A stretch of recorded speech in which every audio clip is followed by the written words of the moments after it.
Hey folks, been a little while since I last posted, but wanted to give you a quick update on how things have been going. A little while back I had surgery on my nose. I was having trouble breathing out of the left side. I'm going to do a video about kind of how that went and everything like that separately, but since then I've been doing a few camping / mountain biking trips. Did a little bit of work on the 80. I blew a head gasket a while back and had to repair that, so that kind of slowed things down. Built a sleeping platform in there and installed a front locker, so I didn't get video of any of that, but I'll go over those things in another video soon. What I really wanted to talk about today was this right here. I went ahead and picked this up.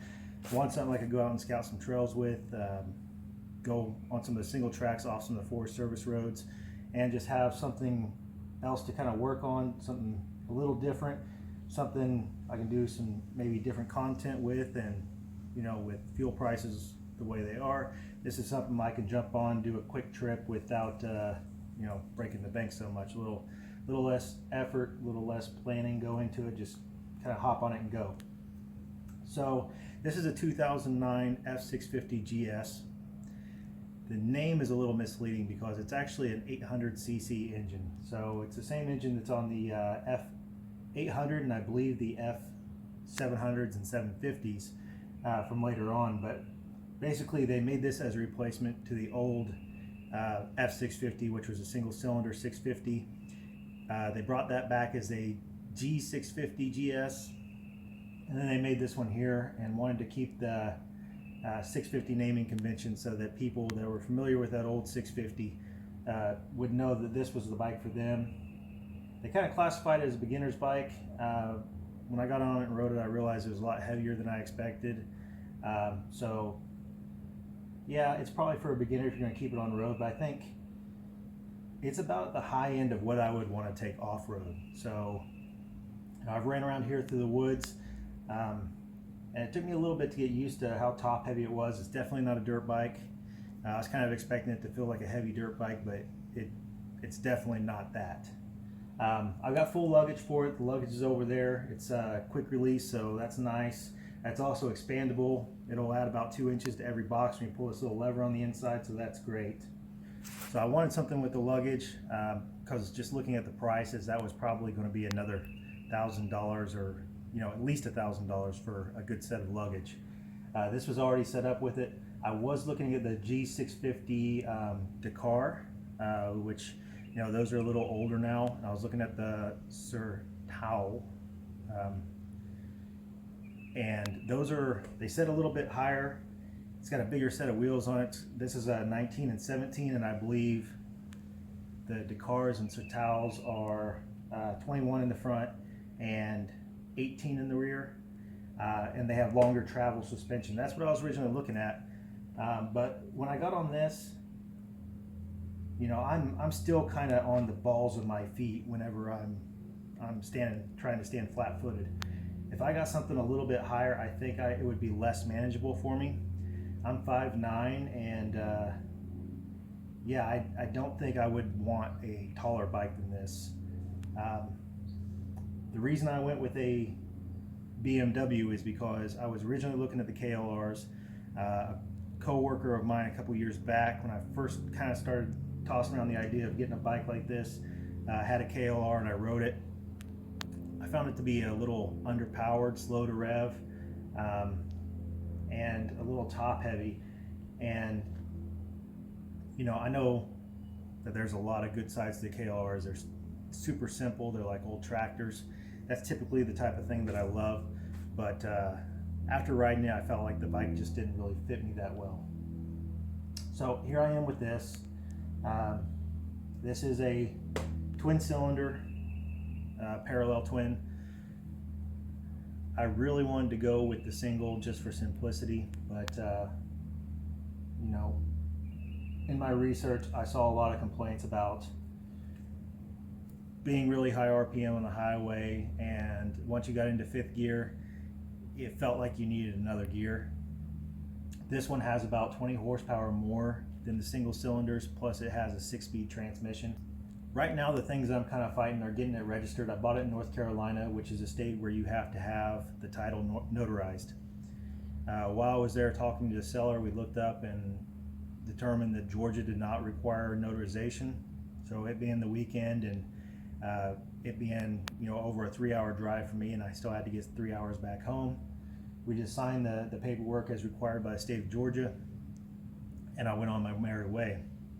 Well, come to find out, Georgia follows, you know, for a North Carolina title, they have to follow North Carolina's rules. So now we need the title notarized, but I did find a notary that was willing to allow the seller to video chat with us, verify their identity, and want them to sign a piece of paper so he can, you know, verify that the same signatures on both documents. So that's going to be good. I'm going to go take care of that tomorrow. So likely going to have it registered tomorrow. The other thing I'm waiting on tomorrow is when I bought this bike, I knew that the chain is completely adjusted to its basically as long as it can go. The chain is stretched out. As you can tell, it's pretty rusty. The bike had been sitting for 2 years. The seller got into cafe racers.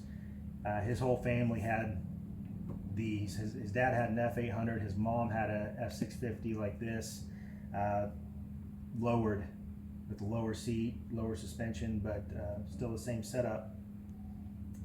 And yeah, he got into cafe racers, so he parked this one. It's been sitting for a couple years. So tomorrow I have new sprocket coming, both front and rear. I'm going with the same 16 by 41 on the rear. There's some, you know, you can go with a 15 or a 17 up here. I think they can do 41 through like 45 or 47 in the back, but I'm going to keep it how it is right now. I figure if they'd been riding like that for a while, then most likely that was going to be a decent setup to start off with. So see how it feels. I might change some things later. That's the one thing that really needs changed right now. I'm going to go through, do oil changes. I checked the coolant. The coolant looks really good and it's completely full. It's got a nice like blue tint. It's real clear. Almost looks like someone put a little bit of Kool-Aid in it. I think that's what BMW uses. So I think that's good. I don't see any leaks on it anywhere. So yeah, I'm gonna probably just change the oil in it. I'm gonna check the brake fluids. I mean, the brake fluids all look clear to me, but if those need drained, I will drain them. I already added a cell phone mount up here. I'll get you a better shot of that here in a minute, with a wireless charger, same wireless charger I use in my other vehicles. It's okay, it does the job, but it does overheat sometimes. We'll see how it works on the bike, exposed to elements and all that. It's supposed to be water resistant. One of the things I really like about this bike is all the oil's down in the crankcase and engine. So you don't have the oil tank up here to add extra weight. It's all down here. And with all the GS BMWs I looked at, the fuel tank is under the seat, so that keeps you, you know, a few inches lower and keeps the weight behind you as far as the weight of the fuel. The paint is fading a little bit.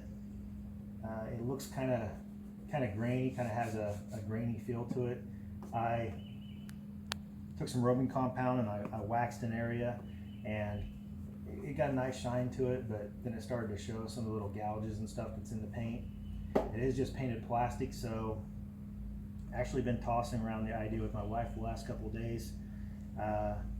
There's a 750 paint scheme that I really like, and I think I'm gonna do it to this one. Because, you know, with this bike, it's just a few pieces of plastic you gotta pull off, paint those, and that paint scheme is going to be white on the sides. So this will be white. This will be white. The center on the fake tank up here, the center section I'm gonna do in black. And I'm gonna get a tank pad for it that says, you know, BMW GS. Looks pretty nice.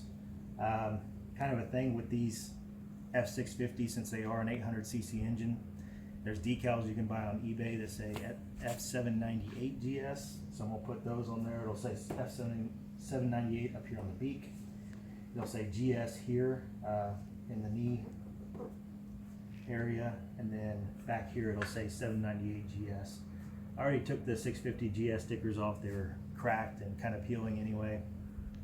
So yeah, and then this right down here, I'm gonna try to find a close color to red to kind of keep some of the original red in it, and I'm going to do the main frame section here in that red. Tires are in pretty good shape. These are Metzeler's Karoo 3s. I think they're a 70-30, so 70% on-road, 30% off-road.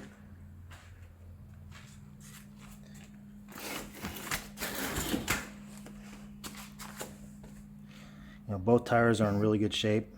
They are a few years old, but it's been kept indoors and all that, and I don't really see any weather cracking anywhere in the tread. I mean, there's a little bit of stretch marks around some of the lugs, but I think that's normal. It's not actually cracks, it's just some marks there. But good looking tires. Rear brake looks good. I can't really look at the front brake too much. It has these clear water lights on them here. Those are nice and bright. They've got it tied into a dimmer control, so I've got a dimmer control right here. So I'm probably going to keep these all the way down, but then they go full bright whenever you put your high beams on. There's my phone mount. So I got the phone mount with the webbing to hold the phone on extra tight for bumps and everything. And then I've got my wireless charger just on the fork down there, and this right here is the pad for the wireless charger, and I got it just hooked directly to the battery, so I'm gonna have to remember to turn it off every time. I may put that on switch later on. One of the reasons I want to paint it is because there's some chipping around here. It was just this, but when I got it home I pressure washed it. Even with the 40-degree nozzle on the pressure washer, it did this. So yeah, I think it's time for repaint. As you can see, it's not in the greatest of shape. This area here is where I use rubbing compound and wax, and I don't know, you can kind of maybe see the little bit of shine that's in that area, but it doesn't look as good as I wanted it. So yeah, this will be black again, tank pad there. This will be white here. I'm gonna have a big GS here in black, F798 GS on both sides of the beak, and F798 GS here. Got the removable luggage, which I may clean up a little bit. I don't know if I want to paint it or not. It just depends. But yeah, that's it. I've got some touching up to do down here and everything. I'm sure I'm going to drop it and add some more bruises and scratches on it, but for now, you know, I just want to, since it's new to me, I want it to feel like it's new to me. Still the stock exhaust, I think it sounds pretty good. I'm probably not going to do anything with that. I may take the pipes off at some point and clean them up. I'm probably going to get skid plate too. Most of these have skid plates. I don't know why this one doesn't. Maybe they took it off at some point to, you know, do maintenance on it, because your oil filter and everything would be covered up by the skid plate, because it wraps around all of that. But yeah, I'll get a skid plate for it in case I bottom it out somewhere. The seat, I'm not sure about. I gotta get used to it. I want to put my butt back here, but every time I ride it around I slide forward to where I'm sitting in this low point. I don't know why. It's pretty grippy, but it always puts me up there, which I'm not sure I like too much. 30,000 miles on the bike overall. That seems high for a motorcycle, but I see these BMWs all the time with 100,000 or more on them. Told they're pretty reliable. All the research I did said they'll make it 200,000 miles if they're well maintained. I believe this one is pretty well maintained. Rides nice, no issues, no weird noises. So yeah, I think it'll be great overall.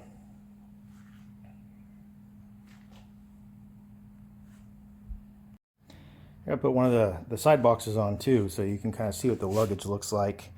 Luggage is in pretty good shape. The buttons are kind of sun faded a little bit, but you know, down here in the south you kind of expect that with things. I'll show you how these work real quick. Like I said, I only have one of them on right now. The other one's sitting over there in the corner, but there's a key lock here. It's keyed the same as the ignition, so you only need one key for everything. That allows you to pop this handle up, so you push this button, and then you've got an opening. Oh, sorry, you push it. You got an opening deal there. Gives you some decent room. You know, I can stick my whole hand back there on that side. You know, maybe with extra over here, it's just my hand. And then you've got this. And this will, if you watch the sides, this gives you about another 2 inches of room in there. So that's nice. You can kind of collapse it down when you're just riding around and don't need the extra storage. But when you do, it gives you that option. Maybe need lubed up with some silicone a little bit to make it work a little bit better, but yeah, I like that. That closes there. And then whenever you want to pop them off, you see this back here? That pops up when you pull this. And then you just lift up on that. It's off. You can grab the handle and walk away. It's that easy. Put it back on. Let's see if I can do this with one hand. And give it a little push to get it to lock in all the way. All right. And then you push that down, close that, and you can lock it. Know all your stuff's safe. This is the same deal here. Got a key here. There's your handle for the bottom. That would unlatch it, and you just lift up. And then it sits on this back deal here. Just inside those grooves, it's got a couple little part that locks in there like that.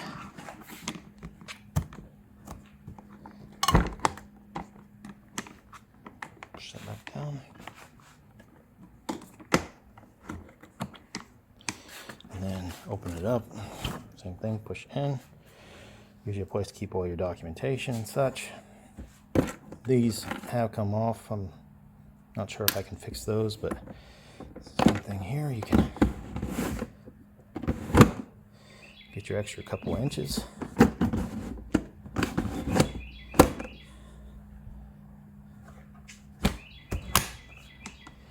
Nice little addition. Makes the bike really handy for going to town and pick things up. You definitely go pick up dinner and put it in there. You can run to Lowe's and pick up some hardware for whatever project you're working on. But yeah, that's it in a nutshell. That's my new bike. You'll see this on the channel occasionally in the near future. Probably going to look a lot different here pretty soon, but stay tuned. This will be another one of the things that I'm doing. Thanks for watching.